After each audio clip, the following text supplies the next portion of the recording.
Hello there. Welcome to the Saroy channel, wherever you are in the world. And I hope I found you in a very good place today, that you've had a fabulous day and that you're looking forward to enjoying a super story, because I've got a lovely story for you tonight. This is part 2.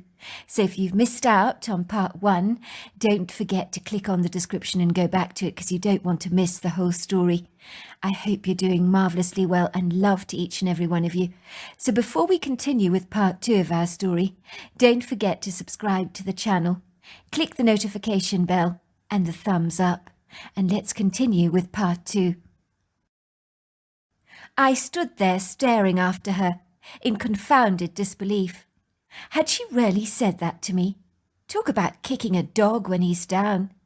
I was still grieving Uncle Teddy's tragic death, and she had the audacity to describe the castle as an eyesore. How dare she? Tears burnt the back of my eyes and very nearly threatened to pour down my cheeks. I gallantly fought them back. I knew Louisa would be delighted if she thought she'd made me cry.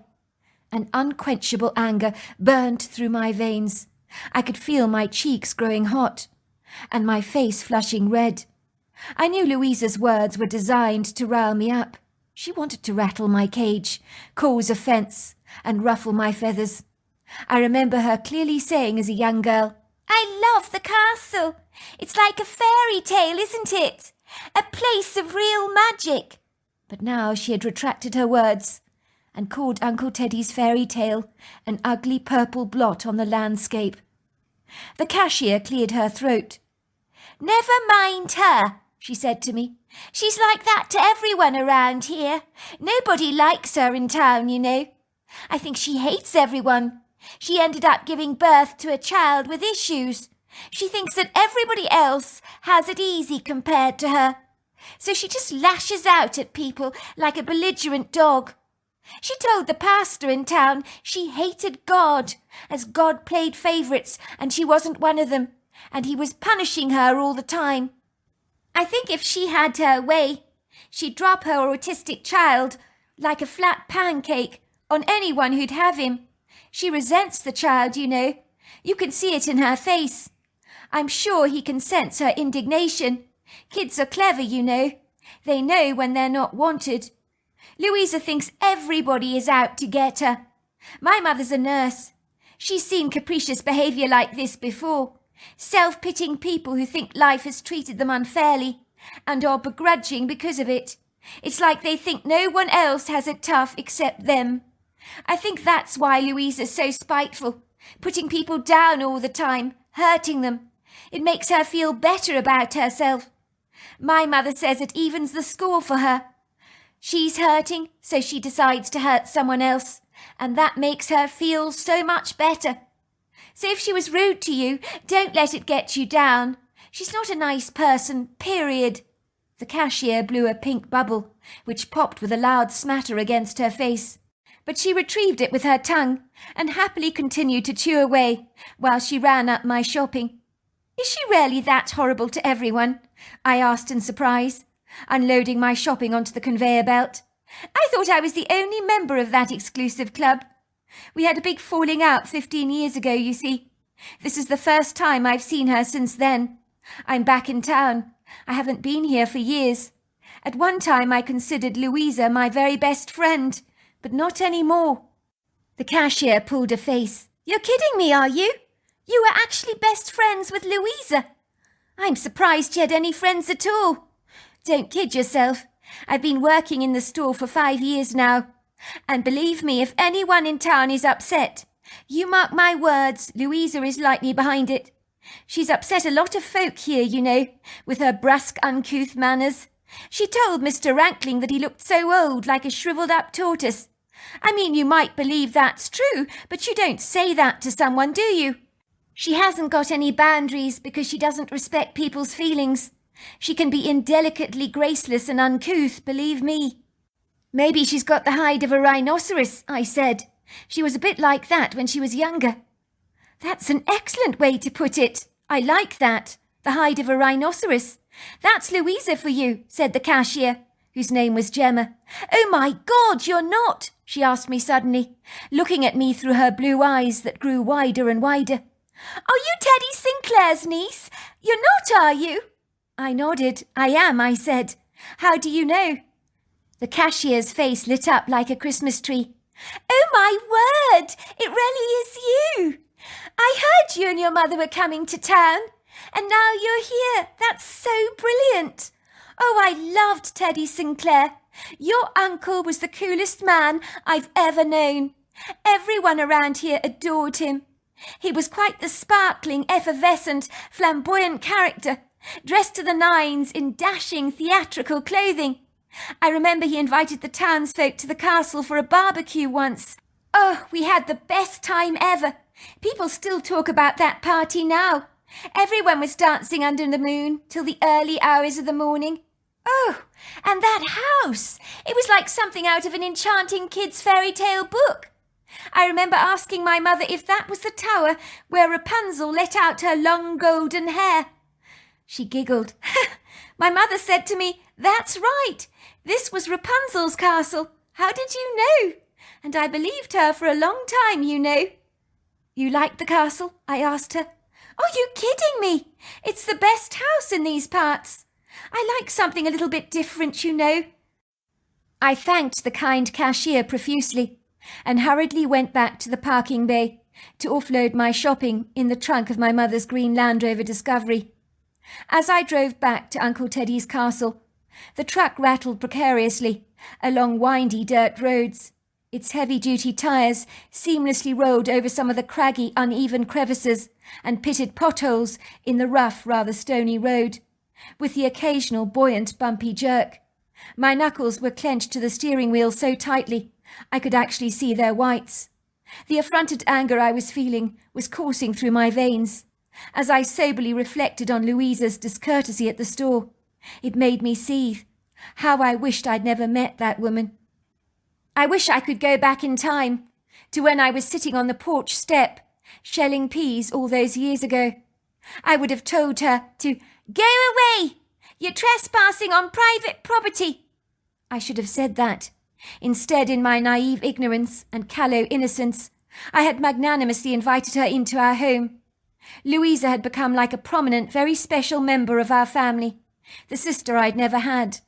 Our family had been so good to her, and Uncle Teddy's unfailing generosity had lavished on her so many gifts her own parents weren't willing to give her, from a horse to a fabulous sooty bicycle. But today in that grocery store, she had called my Uncle Teddy's home an eyesore.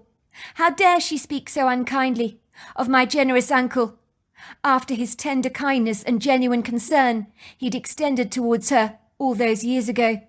It would seem her audaciously cheeky attack on Uncle Teddy felt like a personal, thorny attack on me. I barely remember that drive back to the castle, after that supermarket shop. The wet logs of my anger had been fueled by dry kindling, and my burning, inflamed fury had been ignited like a raging, unquenchable fire. My thoughts went back to that inauspicious day that had soured my friendship with Louisa for good. For so long I had buried that clandestine secret, rather like a squirrel's stash of acorns hoarded away for the winter months. Now it was being brought out cruelly, like a dusty box of Scrabble that had been left in the attic for far too long, and had not been played with for years and years.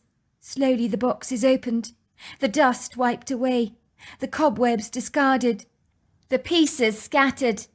I tried to scrunch my eyes tightly shut, but instead I find myself staring unwillingly at the pieces. I begin to resurrect that day, all over again, from its grey, pitiful ashes. My blood runs cold. Seeing Louisa again had revived those harrowing memories, digging them out of their safe place. Memories I had successfully put to sleep for good and euthanized. But now, despite my very best efforts to fight them off like an attack of hornets, I was grudgingly playing them back in my mind like a lucid movie that I was uneager to watch.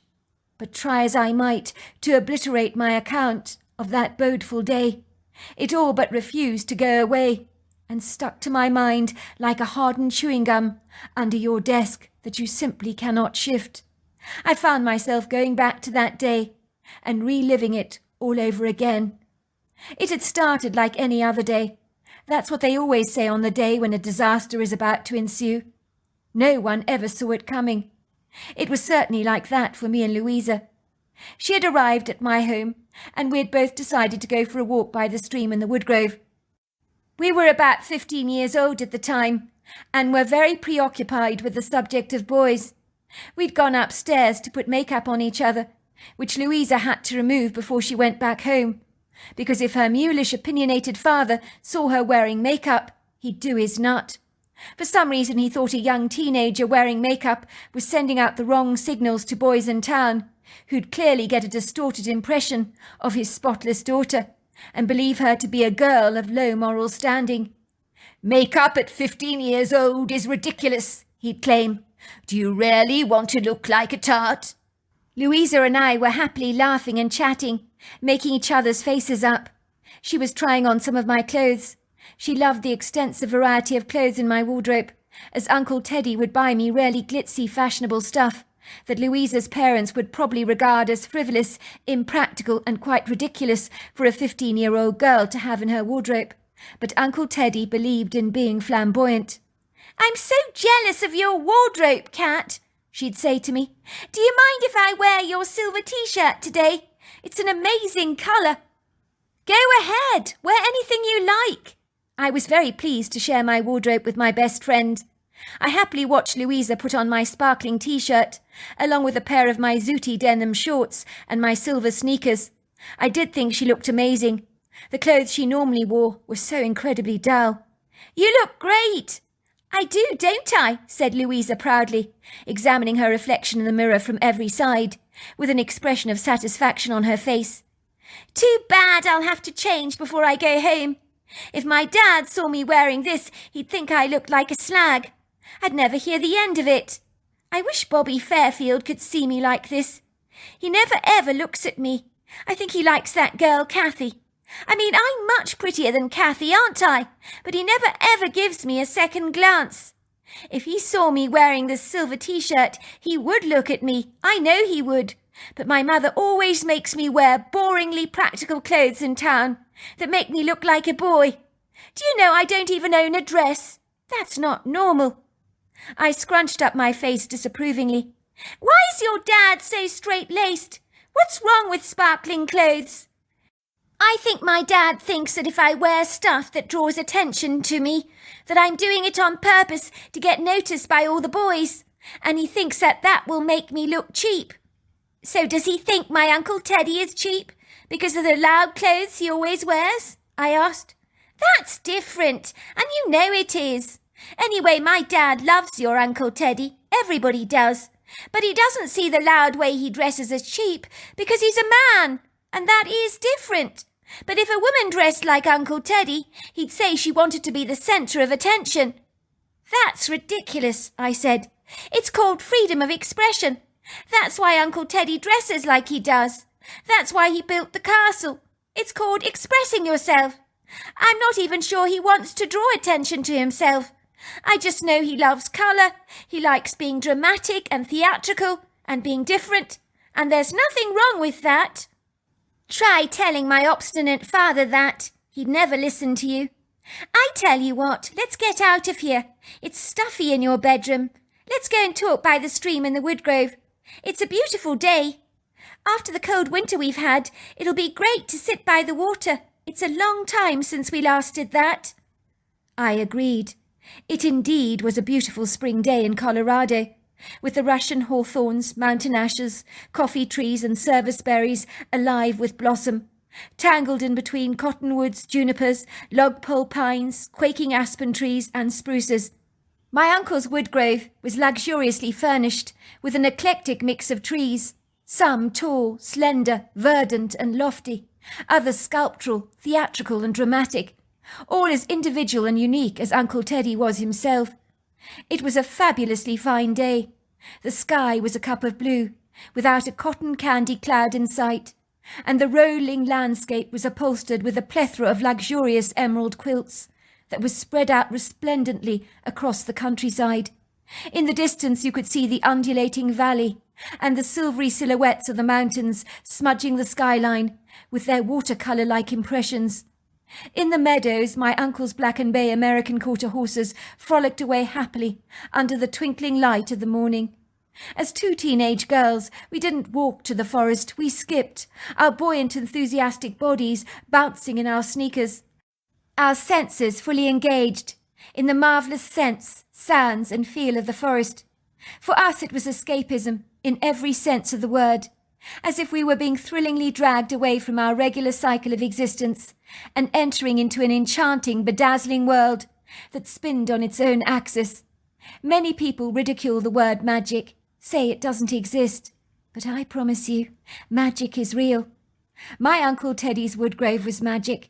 You felt when you entered the woods, especially in spring, with the show of Virginia bluebells, violets, wild geraniums and trout lilies, bursting rambunctiously through the dark earthen soil, as if they couldn't wait to splash the landscape with their sparkling, vibrant colours. I always felt I'd entered an illusory, dreamlike existence when I entered those woods. The canopy of the trees permitted soft prisms of pretty sunlight to dance onto the floor, in a soft gossamer light that seemed to cast shimmering glazes over everything, as if it had been touched with fairy dust. The birds tweeted and chirped in their positions high upon the trees. Me and Louisa ambled on the soft earthen ground towards the stream, our slender bodies brushing lightly against ferns and rambling foliage that sometimes tickled our bare legs. We could hear the obstreperous stream before we even saw it. It was ironic we chose to come here to talk, as the water was so incredibly loud, like a noisy cafe where you cannot hear each other think, as our voices were literally being drowned out by the noise of the water. I think we falsely assumed we were going to talk, but that never really happened for us when we sat by the stream together, with a pile of stones in our laps that we'd gathered in our hands to throw into the water. It was very hard not to be transfixed and beguiled. It was as if we became caught up in the moment, as if you were vibrantly living in that very second when all other considerations were cast aside. Even the boys we both fancied had been forced to take a back seat for the moment. It would seem the water had a way of expunging busy thoughts and passionate preoccupations, so that you could let go and become one with everything. Louisa sat on our favourite very smooth rock that was shaped like a king's throne on the water's edge, our arms folded around our knees that were tucked up against our chests. We stared at the water, watching it ebulliently galloping over the rocks at a frenzied speed. All of a sudden, the cheerful birdsong in the forest just died. It didn't dissipate. It stopped at once. And the only sound we heard was the thunderous noise of the water crashing against the rocks. But beyond the water, everything was stiffly silent. Even the trees became rigidly still and stoic, basking exceedingly uncomfortably in this uncongenial stillness that had descended across the woodgrove like a creeping tenebrific veil. Even the wind had become restrained from blowing, as not even a faint suggestion of a breeze whispered through the trees. The shafts of sunlight that moments before had ebulliently bounced through the branches of the trees had all but diminished, and the former golden glaze had been confiscated cruelly by this darkness.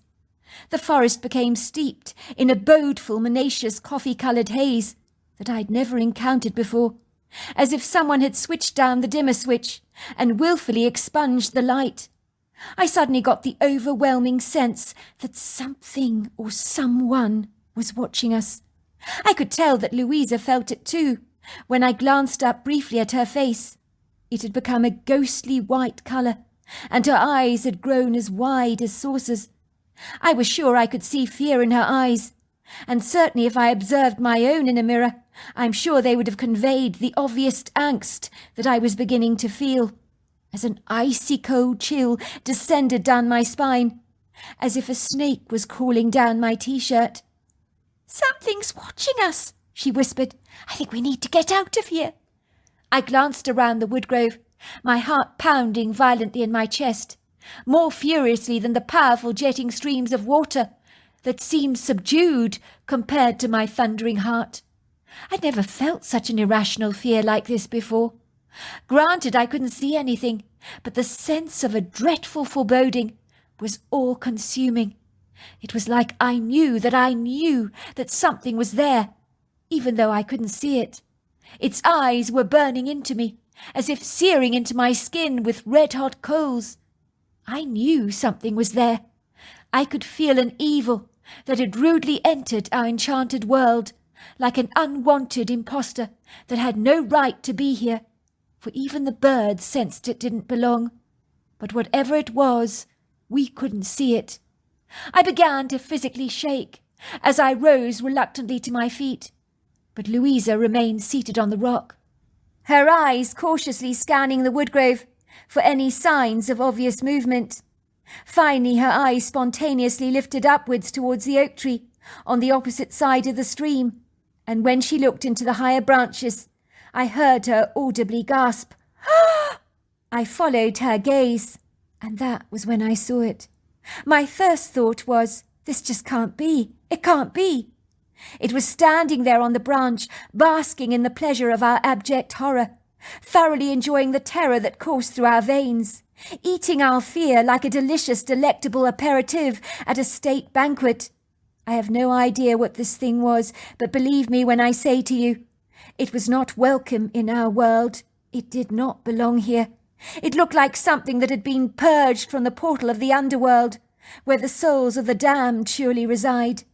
I knew when my eyes were cast on this thing that I was staring into the eyes of evil itself, an evil so profound you could actually feel it. The creature was 7 foot tall, built like a human being in its physical stature, but that is where the similarity begins and ends, for his face was like that of a wolf, and his eyes the colour of blazing red traffic lights. The creature was covered in a short, thick black hair, but there were patchy areas on his skin that suggested he was suffering from mange. He had hands and feet, with razor-sharp claws attached to the ends, and a long tail that seemed to swish around his body in agitation. But it was the grotesque smile he gave us that scared the living daylights out of me. It was a hungry, I-want-to-eat-you kind of smile. His teeth were like long canine daggers. There were 2 rows of them, while a globby drool, the texture of aloe vera gel, dribbled from his gob, as if he was salivating over us. The creature seemed to be swaggering on the branch like an inebriated drunk, backwards and forwards, and then it jumped off the branch like a tabby cat, with a similar resilient buoyancy, and before I knew it, the creature had jumped into the stream and was running towards us. "Run!" I screamed. "Run!" I've never felt such a gripping terror like I did then. My adrenaline response did not come my way, in the way that I would have expected it to. My legs that were failing to operate properly had become like unobliging concrete blocks beneath me. I felt as if I was awkwardly treading water, as I tried so desperately to run away. Louisa screamed. Her voice seemed to carry through the forest like a shrill ambulance siren. I could smell the stench of rancid, decomposing flesh, and death and decay, getting closer and closer to me, as feet pounded towards us at a rip-roaring speed. We were no match for this creature, and we knew we awaited a doomful outcome. That was when Louisa, who was running by my side, but wasn't as fast as I was, pushed me over so hard that I fell into the creature's path, while she quickly hightailed it out of the forest, leaving me to the mercy of this hideous beast. My friend had literally thrown me to the wolves in order to save her own skin. I was now a sitting duck to this predator, a guaranteed meal for a grotesque beast. I had fallen on the ground. I was struggling to get to my feet. My hands were badly grazed. And then there he was, throwing himself on top of me, pressing my body down to the ground, his hungry jaws reaching for my jugular. At first he sniffed me. He licked my neck with his long, smelly tongue, and finally I could feel his teeth drilling into me. He was about to tear my neck to shreds. I remember I wiggled and fought back as much as I possibly could to escape the wrath of this creature, but his hold was so forcefully powerful, and his claws dug into my skin. I remember scrunching my eyes so very tightly, knowing that my imminent death had arrived. I just hoped it would be over quickly. when all of a sudden huge rocks were being flung at this creature from the trees. One hitting him so hard, he let out an agonizing wail. He released his grip on me and began to growl at the offender who had come to my rescue. The creature was so furious, so irate, he let go of me at once and went tearing after an obscure, shadowy, rather ambiguous figure that I couldn't see, giving me just enough time to escape and run back home. I had no idea what had saved my life that day, but whoever had flung rocks at the creature had provoked him to anger, and that had saved my life. I think in the weeks that followed, after that god-awful event, I was so traumatized that I spoke not of the harrowing details to anyone. I hid the bite marks on my neck from any intrusive prying stares with a scarf, and wore a skirt for over 2 weeks to conceal the nasty scratches on my legs. I covered my body in disinfectant and tea tree oil, and I'm glad to say nothing became infected, as I would have had a lot of explaining to do, and I was not desirous to tell anyone about the wolf-like humanoid I had encountered. I could see at church the following Sunday Louisa's mouth hanging open in astonishment when she saw me. She couldn't believe I was still alive. She had expected the creature we had encountered to have eaten me alive. It seemed that as long as she was fine, that was all that mattered. She had no shame. I knew in that moment we could never be friends again. Even when she had run back home, she had not told anyone what had happened in the woodgrove. She hadn't called any adults for help. Instead, she had left me to the mercy of this wild creature. I remember we gave each other dagger-like stares from opposite pews, and although no words were communicated or articulated between us, the stares said it all. We were no longer friends. We were enemies now. I do remember overhearing my Uncle Teddy and my mother discussing me and Louisa and the bedraggled state of our friendship together, as if they couldn't comprehend what had caused our calamitous fallout. "I have no idea what's gone on between the both of them," said my mother. "They were the best of friends, Teddy, but they've had a huge fallout. I can't think what it is. They refuse to speak to each other and even look at each other anymore. It's such a dreadful shame. I can't think what could have happened." Uncle Teddy, who was the eternal optimist, laughed. "I bet I know what this is all about. It's bound to be over a boy, isn't it? They probably like the very same young man and have fallen out over it because they both want him. You mark my words, they'll rekindle their friendship once they've lost interest in the boy. Girls can be exceedingly competitive, very nasty and jealous at times. You know what you were like when you were a teenager." "Thanks, Teddy, for that. I'm not sure I was such a jealous teenager as you claim.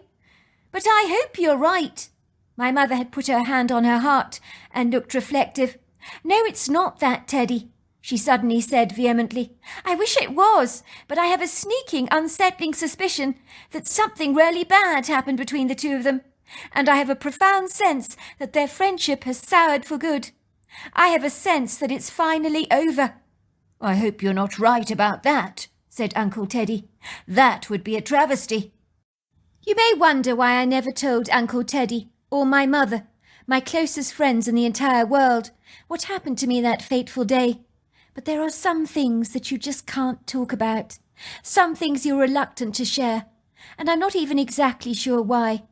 It wasn't because I might be ridiculed for what I'd seen by people who were likely to dismiss my outlandish account. Ironically, that was not my concern or botheration. I would not have cared if people doubted my story, for I would know it was true, and that was all that mattered. It was something so much deeper at the time that it inclined me to seal my lips for good. It was like a searing deep hurt, an open seeping wound that needed a band-aid at once, and sharing my story would be cruelly ripping off that band-aid and causing it to bleed all over again. For me, the only way to successfully heal was to pretend the event had never happened, to bury it away under lock and key, and forget all about it. It was hard to come to terms with what Louisa had done to me. The images of her pushing me towards the grotesque creature, as if to say, "Eat her, not me," tormented my darkest nightmares. I'd never have done that to her. I would have probably saved Louisa before myself, as I would do for anyone I loved, so her cruel, callous behaviour had soured our friendship for good. So having seen her at the store after 15 long years, brought the anger tumbling right back. Even when I returned to the castle, my mother noticed my lugubrious melancholia, and she knew at once I'd bumped into Louisa. Oh dear, I knew this would happen. I wish you could tell me what happened all those years ago to sour your friendship with that girl. I take it you saw Louisa in town. I guessed by your expression at once that you'd run into the ghost from your past. So you knew she was still living here? I asked, appalled. Why didn't you warn me? Your uncle told me she'd married a local boy in town, so I knew she lived here. What was his name again? Oh yes, it was Bobby Fairfield, I think.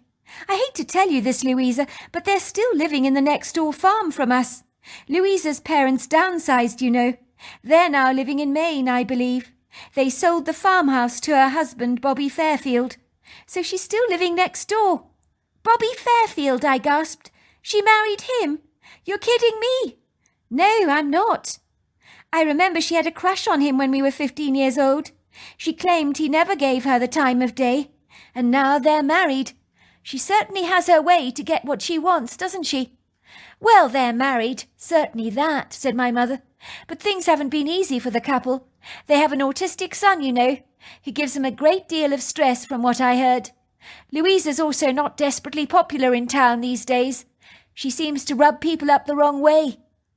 Why does that not surprise me? I said. 3 weeks later, me and my mother had been working very hard, boxing up all Uncle Teddy's stuff that we were going to keep, and giving the stuff we didn't want away to charity. Once Uncle Teddy's house was painted a white colour, I was surprised how incredible it looked against the splendid viridescence of the countryside. I was in no doubt the place would sell easily once we put it on the market.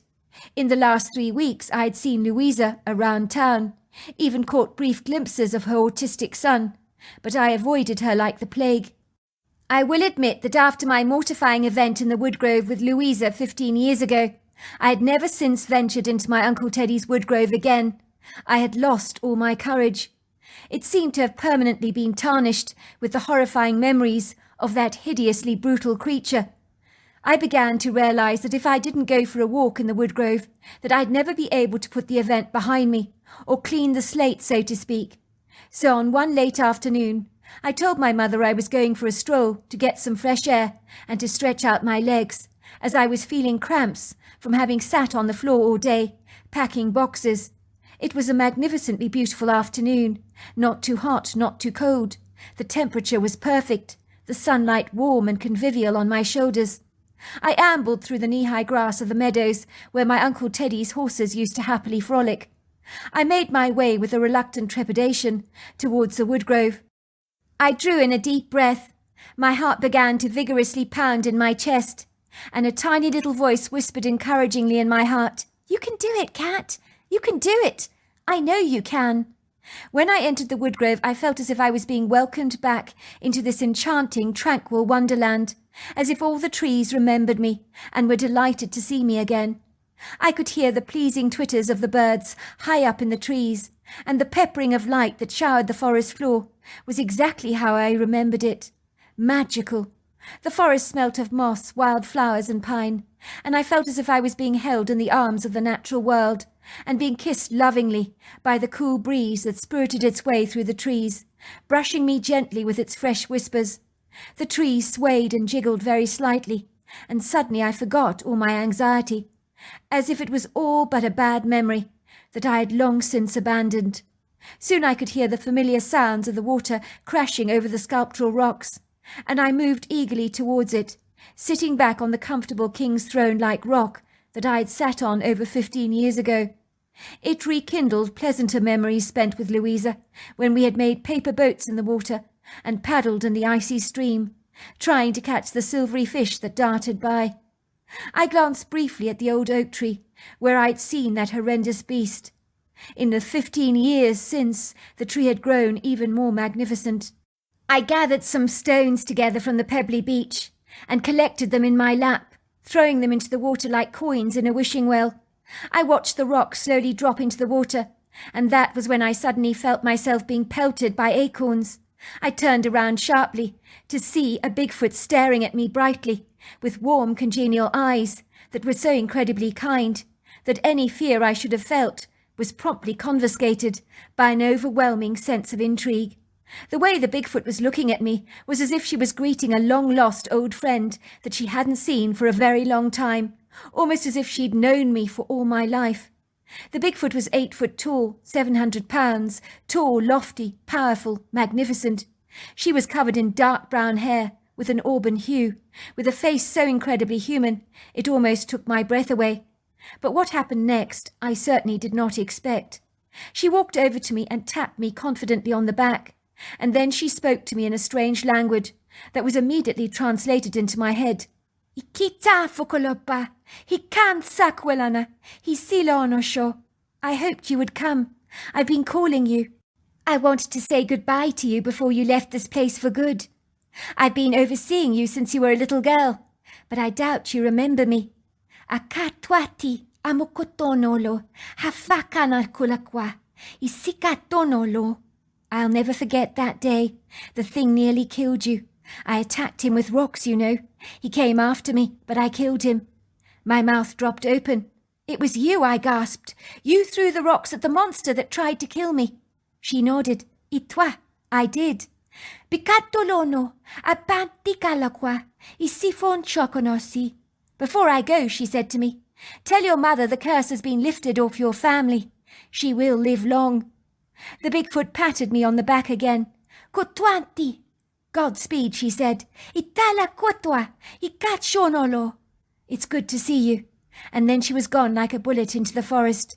Suddenly I remembered when I was a young girl, how safe I'd always felt in Uncle Teddy's forest. And now I knew why. Who knew that a Bigfoot had been watching over me? I remember returning home, feeling as if the weight of the world had been lifted off my shoulders. Suffice to say, we did sell Uncle Teddy's castle to a prominent artist who fell in love with the place at once. Enchanting, he had said. I feel as if I've stepped into a child's fairy tale. I saw Louisa a few times. We'd never spoken over the years, and never will. While I forgive her for what she did, I have not forgotten, and some friendships are not worth rekindling. Me and my mother returned to Manhattan, where we currently share an apartment together. We remain the very best of friends, and yet even so I have not shared my secret with her. I have never wanted to marry. Perhaps some of Uncle Teddy's individualistic eccentricities have rubbed off on me.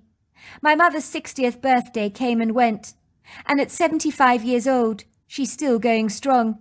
So I can safely say that at long last, the Sinclair family curse has been well and truly lifted.